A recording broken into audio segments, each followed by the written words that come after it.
Working late again on the Miller project. I thought I was alone in the office.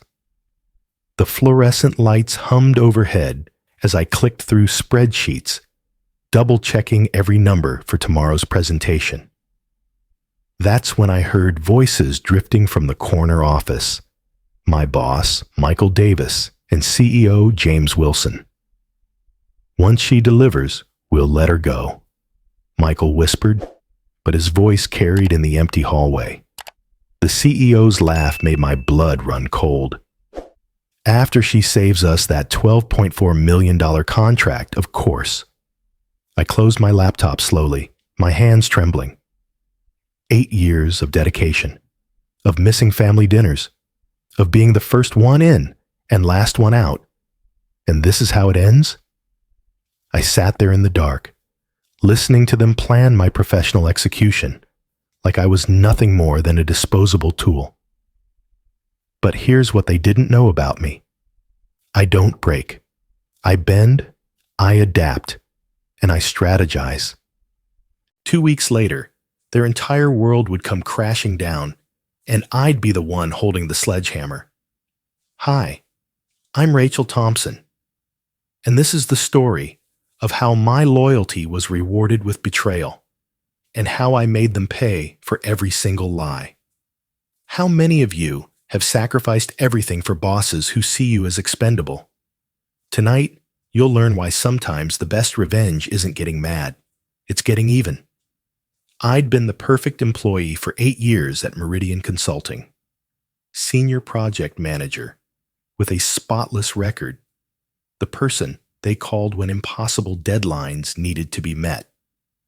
I was the one who stayed until 2 a.m. to save the Henderson account when our junior analyst made that catastrophic error. I was the one who flew to Chicago on Christmas Eve to smooth things over with our biggest client when their contract renewal looked shaky. My daughter Emma was 7 years old, and I'd missed more bedtime stories than I could count, coming home at midnight to find her asleep, clutching the drawing she'd made for me that day. Mommy at work, with me behind a giant computer screen. It broke my heart every time. But I told myself it was worth it. I was building something, creating a legacy, earning my place at the table. My husband David would find me still working at the kitchen table at 1 a.m., surrounded by project files and empty coffee cups. "Rach, they're working you to death," he'd say, rubbing my shoulders. "When was the last time you took a real weekend off?"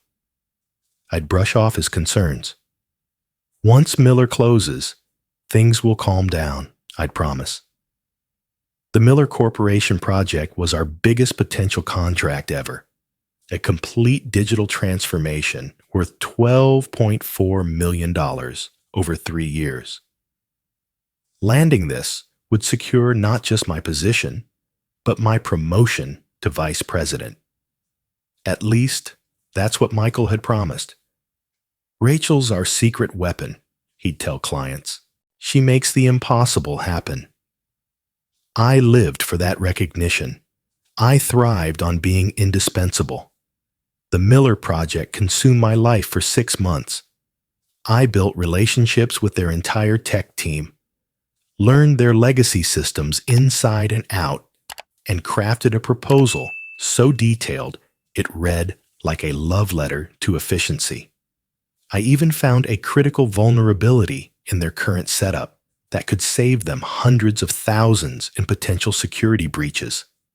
Information that wasn't in the original scope, but that I included anyway, because that's who I am. But there were signs I should have noticed. Little things that didn't make sense at the time. 3 weeks ago, I wasn't invited to the quarterly executive meeting, the first one I'd missed in 4 years. "Just a high-level strategic discussion," Michael explained when I asked. "Nothing that affects your projects. 2 weeks ago, I overheard Sarah from HR asking Michael about transition planning and something about redundancy packages. When I walked by, they stopped talking. Last week, David showed me something that made my stomach drop.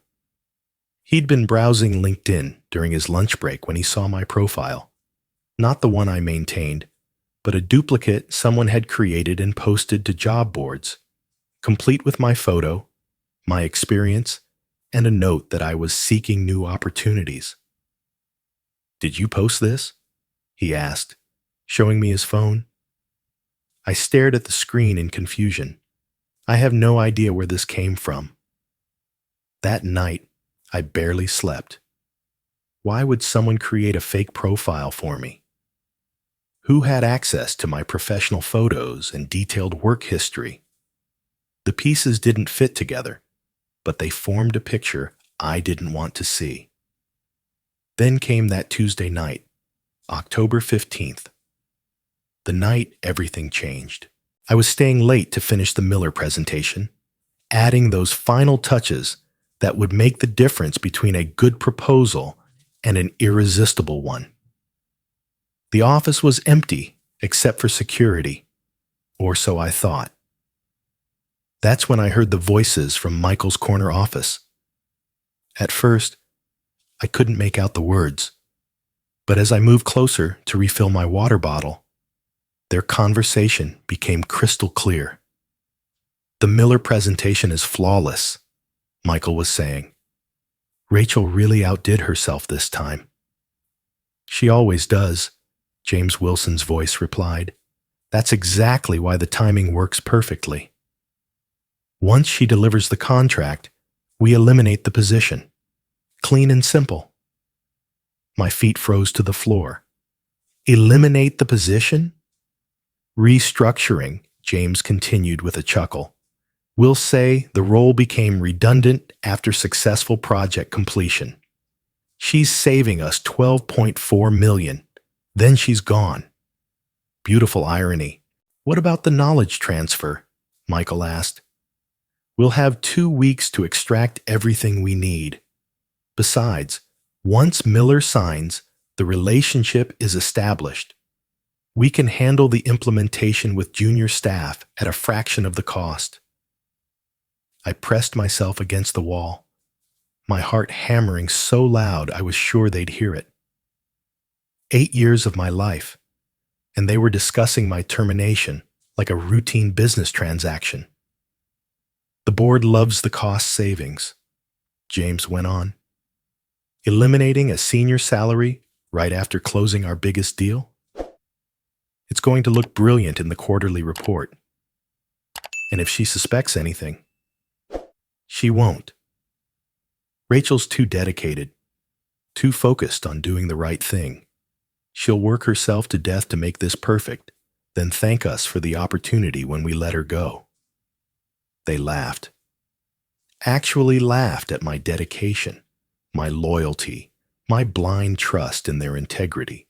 I stood there in the dark hallway for what felt like hours, but was probably only minutes, listening to them plan my professional funeral.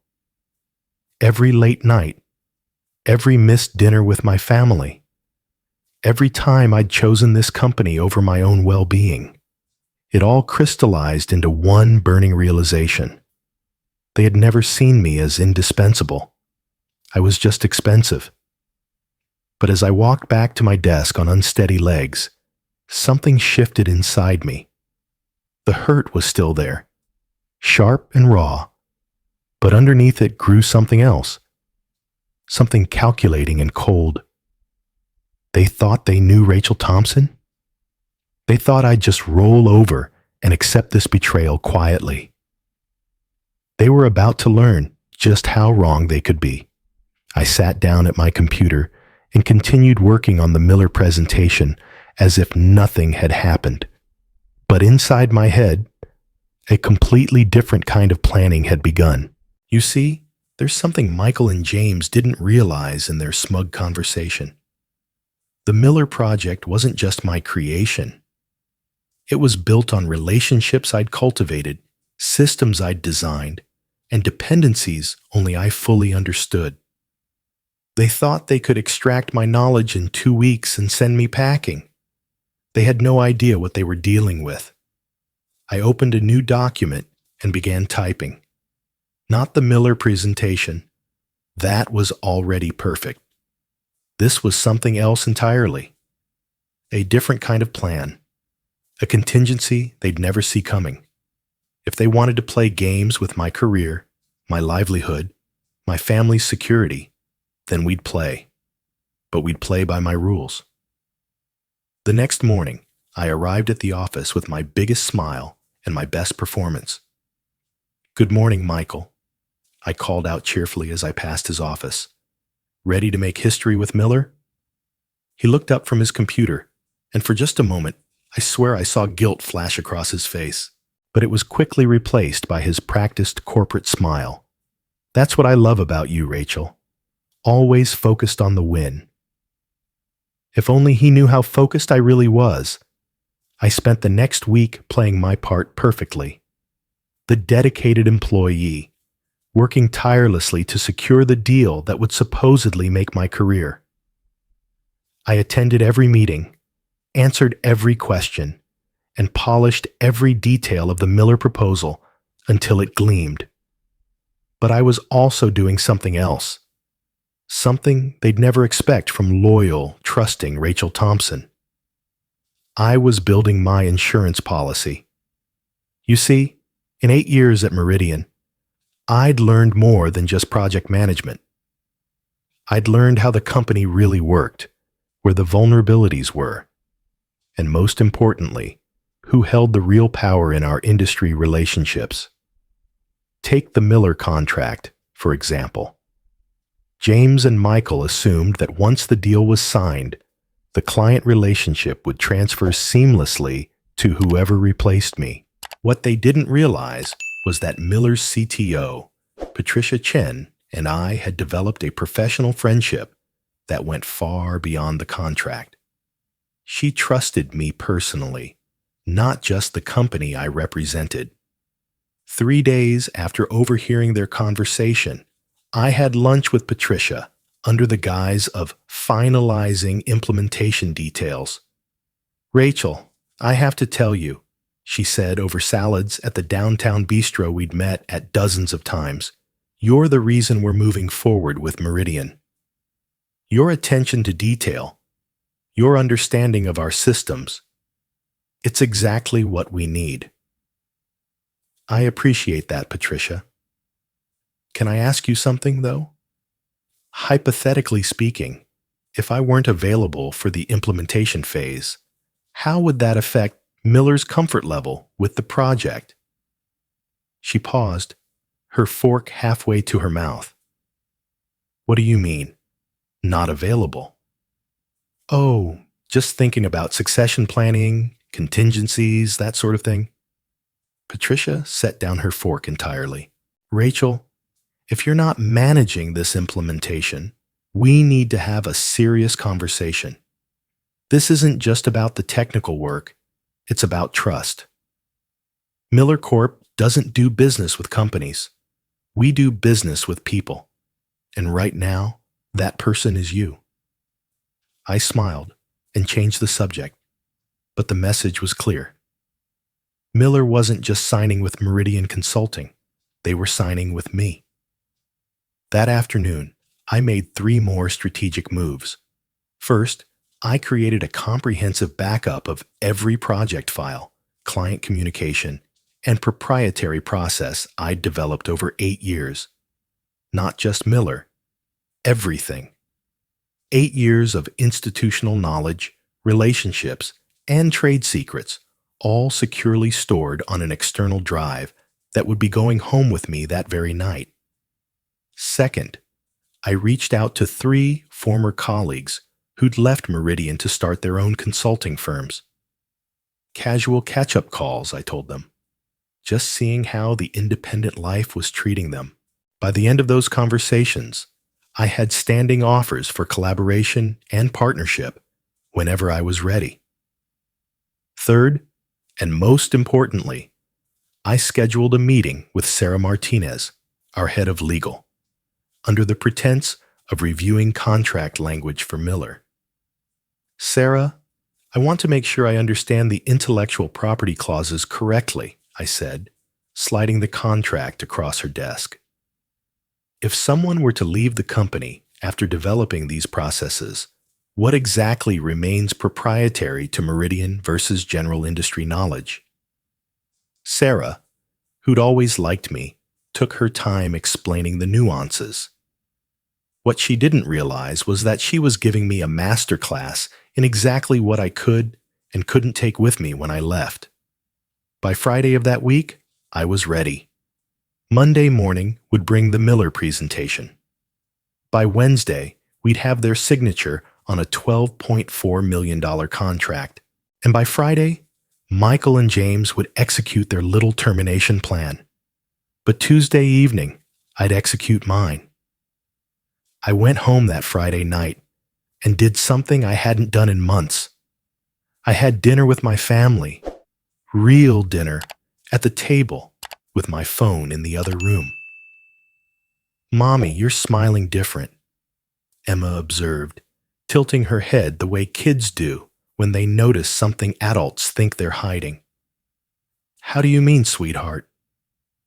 "Like you know a secret." David caught my eye across the table, raising an eyebrow in question. I reached over and squeezed his hand. "Just excited about some changes coming up at work." "Good changes?" he asked. I thought about Michael and James, probably at home with their own families, completely unaware that their perfect plan was about to backfire spectacularly. "The best kind," I said. Monday morning arrived with the kind of crisp October air that usually energized me for big presentations. I walked into Meridian's conference room carrying my laptop, a printed copy of our proposal, and 8 years of suppressed rage disguised as professional confidence. The Miller Corporation team sat around our mahogany table. Patricia Chen, their CTO, Marcus Webb, their CFO, and David Kim, their CEO. Across from them, Michael Davis and James Wilson wore their best "we're about to close the deal of the decade" expressions. "Ladies and gentlemen," I began, clicking to my first slide, "what you're about to see isn't just a digital transformation proposal. It's a complete reimagining of how Miller Corporation can dominate your industry for the next decade." For the next hour, I delivered the performance of my career. Every technical detail was flawless, every cost projection precise, every timeline realistic yet ambitious. I walked them through the security vulnerability I discovered in their current system, a potential breach point that could have cost them millions if left unaddressed. "This level of proactive analysis," Patricia whispered to Marcus during my technical deep dive, "this is exactly why we need Meridian." When I finished, the room was silent for a moment. Then Marcus Webb started clapping, followed by the rest of the Miller team. "Outstanding," David Kim said, leaning back in his chair. "Rachel, that was the most comprehensive proposal presentation I've seen in 20 years of business." James Wilson beamed like he'd personally crafted every slide. "Rachel's our secret weapon," he said, using that phrase that used to make me proud and now made my stomach turn. "She makes the impossible happen." Patricia turned to me directly, ignoring the management completely.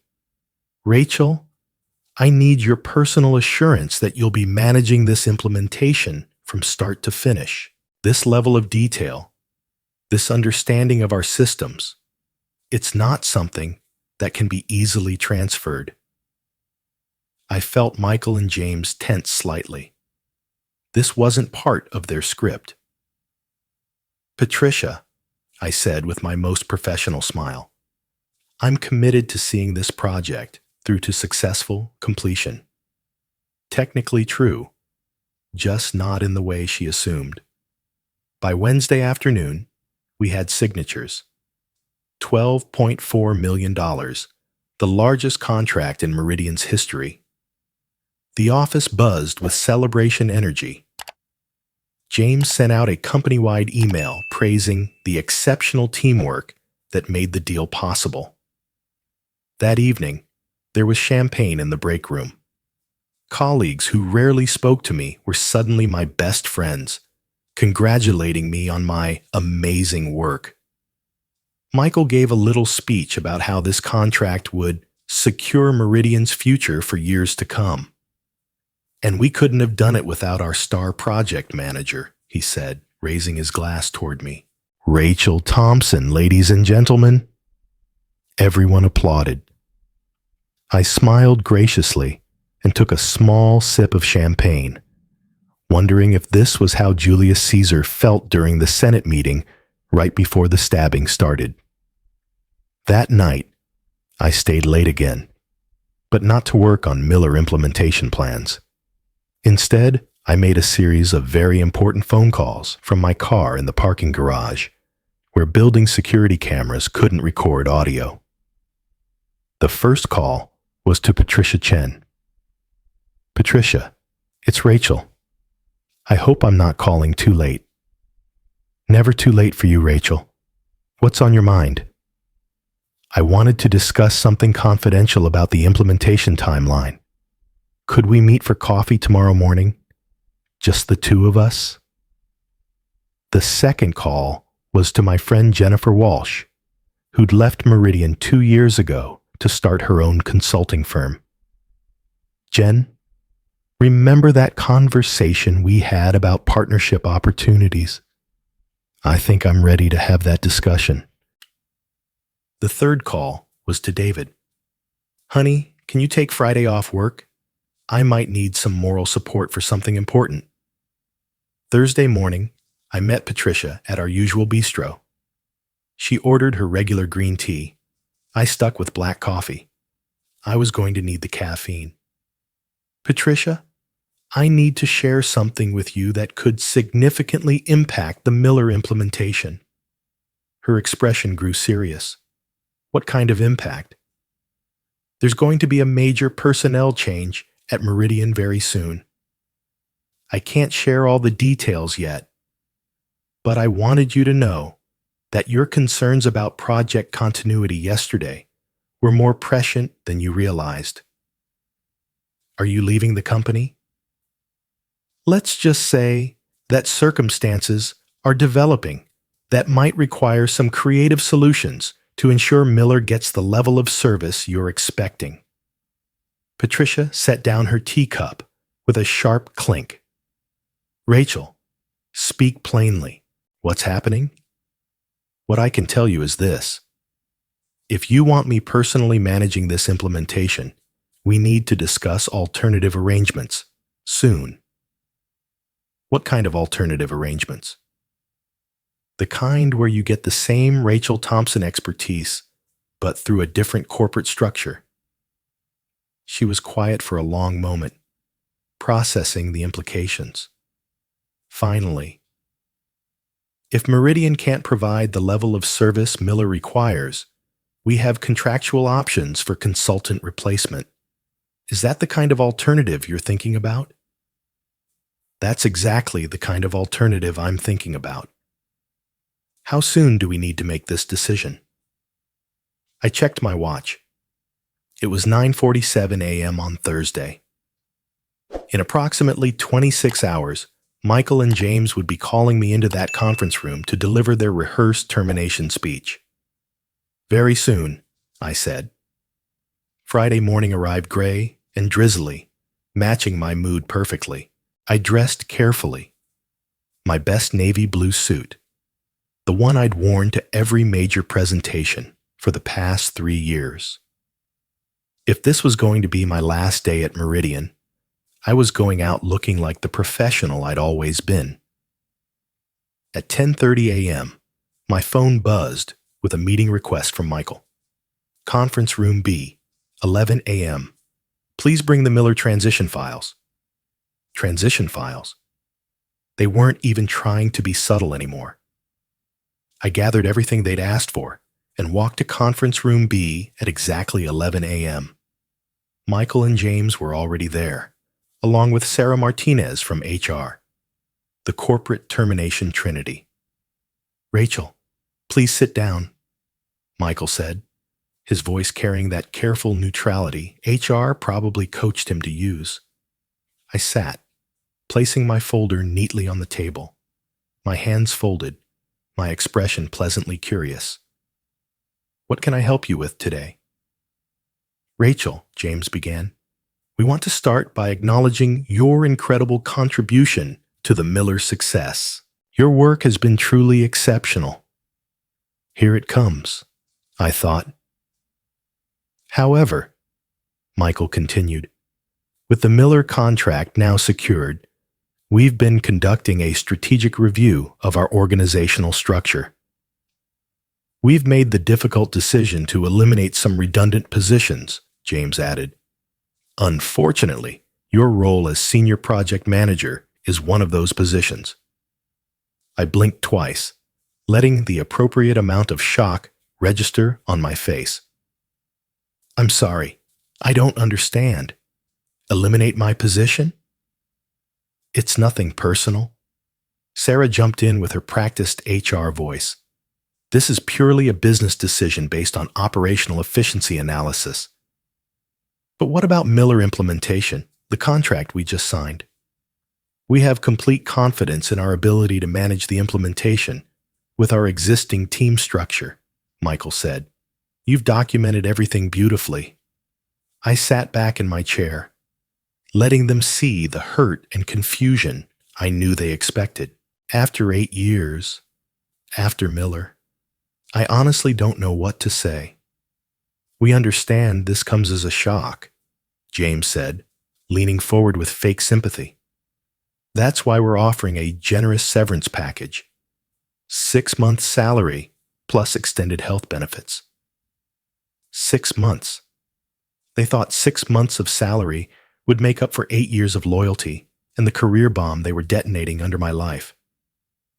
When does this take effect?" "Today is your last day," Sarah said gently. "We'll need you to complete the knowledge transfer documentation this afternoon, return your company equipment, and we'll process your final paperwork." I nodded slowly, playing the part of the devastated employee. "I see. And this decision is final?" "I'm afraid so," Michael said. "But Rachel, we want you to know this reflects absolutely nothing on your performance or value as a professional." "Right. Nothing except that I was expensive and now expendable." "I understand," I said quietly. "I'll need some time to process this, but I'll get you everything you need for the transition." They all relaxed slightly, probably relieved I wasn't screaming or threatening legal action. "Take your time," James said. "And Rachel, this company will always be grateful for everything you've contributed." I almost laughed. Almost. Instead, I stood up, shook each of their hands professionally, and walked back to my office to begin the carefully choreographed final act of my time at Meridian. The next 3 hours were theater at its finest. I played the role of the diligent employee, preparing detailed transition documents that would theoretically allow someone else to manage my relationships and projects. I organized files, labeled folders, and wrote step-by-step guides for processes I'd developed over 8 years. What I didn't do was mention that most of those processes relied on personal relationships that couldn't be transferred via documentation. I didn't mention that my contact at Miller had already expressed concerns about project continuity. And I certainly didn't mention the meeting I'd scheduled for Monday morning with Jennifer Walsh's legal team to finalize our partnership agreement. At 4 p.m., I carried my cardboard box of personal items to the elevator. 8 years of career highlights reduced to a few photos, a coffee mug Emma had made me in pottery class, and a small plant David had given me for my first promotion. This isn't how we wanted it to end, Michael said, appearing beside me as I waited for the elevator. How did you want it to end? I asked, genuinely curious. He looked uncomfortable. You know, with you finding something great, moving on to bigger things, staying in touch. The elevator dinged, and the doors opened. I stepped inside and turned to face him. Michael, I am moving on to bigger things, much bigger than you realize. The doors closed on his confused expression. Saturday morning, I woke up for the first time in 8 years without checking my work email. Instead, I made pancakes with Emma and told David about my conversation with Jennifer Walsh.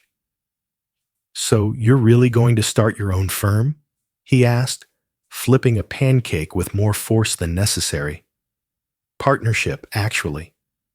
Jennifer's been building something incredible, and she needs someone with my client relationships and project experience. What about Miller? I smiled, sipping my coffee. What about Miller? My phone rang at 8:47 a.m. Patricia Chen. Rachel, I hope I'm not calling too early. I just received some disturbing news from Meridian. Oh, what kind of news? Michael Davis called me yesterday afternoon to inform me that you're no longer with the company and that they'll be assigning a new project manager for our implementation. I set down my coffee cup. How do you feel about that? Honestly, concerned, very concerned. This implementation is complex, and you're the only one who fully understands our system's integration requirements. I understand your concern, Patricia. What if I told you there might be a solution? I'm listening.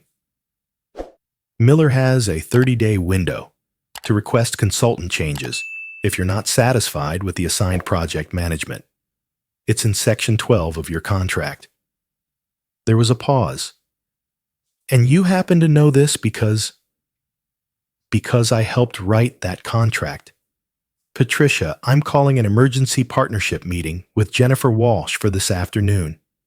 If Miller exercises its consultant replacement option, we can have a continuity plan in place by Monday morning. Rachel, are you telling me you planned this?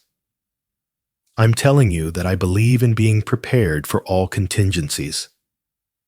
Another pause, longer this time. Then Patricia laughed. Actually laughed. You know what, Rachel?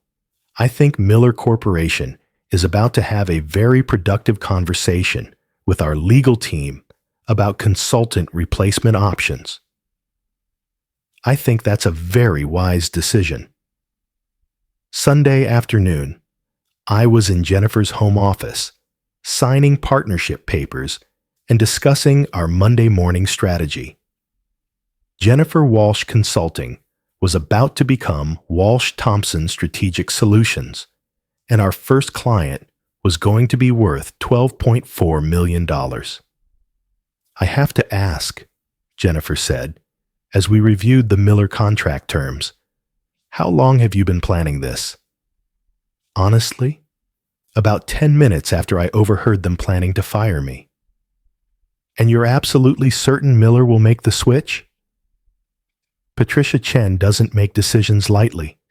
When she sees the alternative project manager Meridian assigns, she'll realize very quickly that they can't deliver what I promised. My phone buzzed with a text from an unknown number. I opened it and started laughing. What?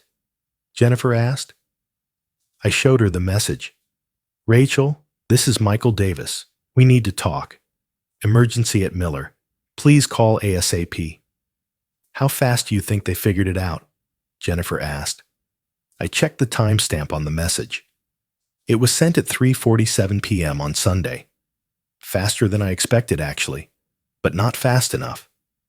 Monday morning, I walked into the offices of Walsh Thompson Strategic Solutions, our new downtown location, 3 blocks from Meridian's building.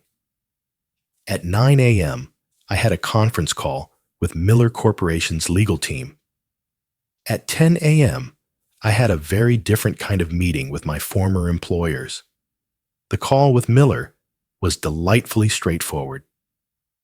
They were exercising their consultant replacement option, effective immediately. They wanted me personally managing the implementation, and they didn't care what corporate entity was processing the paperwork. We hired Meridian because we thought we were getting Rachel Thompson, Patricia explained to their legal team. If Meridian can't provide Rachel Thompson, then we'll find someone who can. At 10:15, my phone rang. James Wilson himself. Rachel, we need to meet. Today. I'm sorry, James, but I'm no longer a Meridian employee. If you need to discuss something business-related, you'll need to go through my business manager.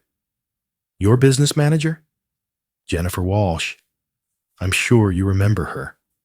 Silence. Rachel, let's not play games. Miller is threatening to break their contract unless you personally manage the implementation. We both know that's not possible given Friday's organizational changes. Actually, James, it's completely possible, just not through Meridian. What do you want? I want exactly what Patricia Chen wants. Successful implementation of the Miller contract with the expertise level that was promised. And how much is that going to cost us? I smiled, even though he couldn't see it. James, you're thinking about this wrong. It's not going to cost you anything. Miller is going to pay Walsh Thompson directly for implementation services. Meridian keeps the contract. Miller gets the expertise they were promised, and everyone's happy. Except we lose our implementation fees. Well, yes, that's what happens when you eliminate the position of the person capable of doing the implementation. Another long silence. This was planned, he said finally. This was contingency planning, I corrected. There's a difference. Tuesday morning, Emma asked me why I was working from home now instead of going to the big building downtown. Well, sweetheart, sometimes when you're really good at your job, you get to choose where you work and who you work with. Like how I get to choose my partner for art projects when I do my best work. Exactly like that. That afternoon, I got a call from Marcus Webb at Miller. Rachel, I wanted to personally thank you for ensuring continuity on this project. The transition to Walsh Thompson has been seamless. I'm glad to hear that, Marcus.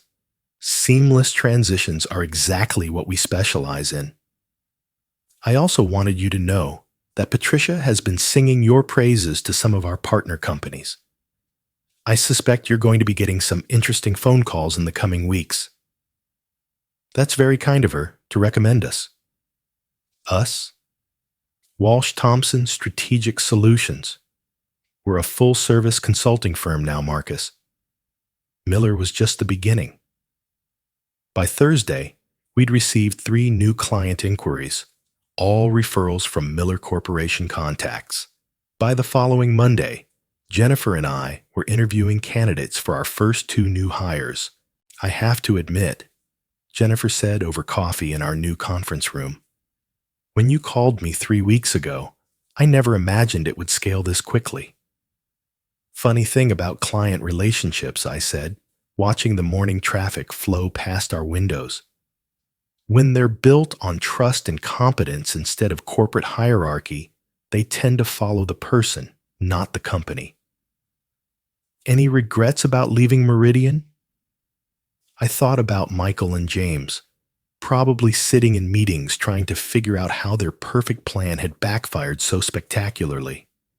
I thought about the office I'd called home for 8 years, now occupied by some junior analyst trying to manage relationships they'd never built. Only one, I said finally.